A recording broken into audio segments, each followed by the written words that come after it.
Let's start with the textbook definition of a simile. A simile is a figure of speech that compares two different things using the words like or as. It means we're taking two things that might not seem alike at first glance, like a busy person and a buzzing bee, and using like or as to connect them in a way that highlights their similarities. It's like saying, hey, this person is so busy they're practically buzzing around like a bee. See how that paints a much more vivid picture in our minds than just saying, that person is really busy. That's the power of a simile. Now that we know what a simile is, let's see some of them in action. Imagine you're trying to describe someone incredibly brave.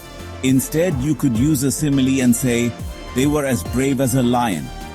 Suddenly, we not only understand that they're brave, but we also get this image of a powerful, fearless lion in our heads, which makes the description so much more impactful. Let's look at another example.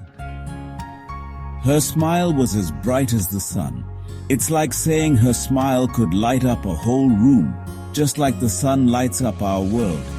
See how much more interesting and evocative that is than simply saying, she had a nice smile. Let's dive into a simile that evokes a sense of serenity and purity. The water was as clear as crystal. Suddenly, you're not just imagining a regular lake, you're picturing crystal clear water, so transparent you could see all the way to the bottom, maybe even spot some fish swimming peacefully below.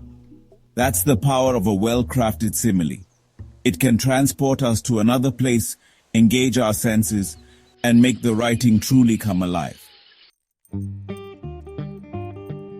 Hold on tight for this one. The car was as fast as lightning. So when we hear this simile, we know the car wasn't just going fast, it was going really, really fast.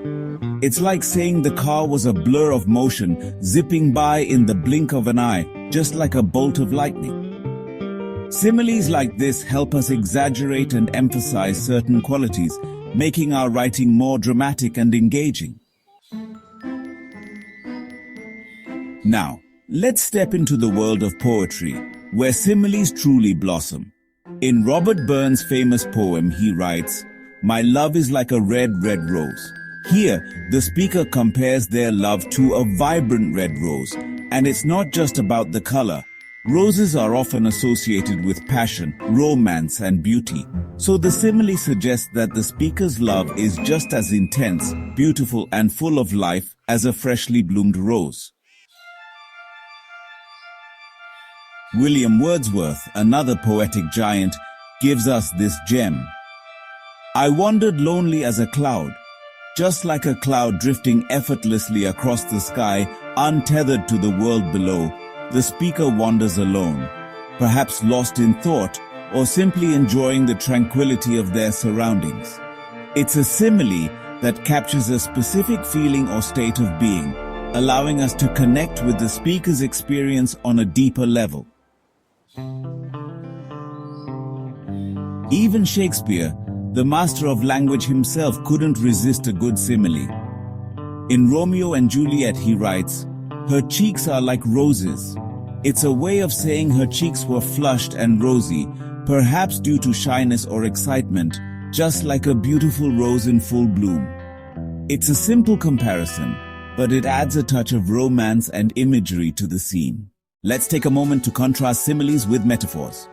While both are figures of speech used to make comparisons, they do so in different ways. A simile uses the words like or as to draw a comparison, such as busy as a bee. On the other hand, a metaphor makes a direct comparison without using like or as. For example, time is a thief. Both similes and metaphors enrich our language, but they each bring their own unique flavor to our descriptions.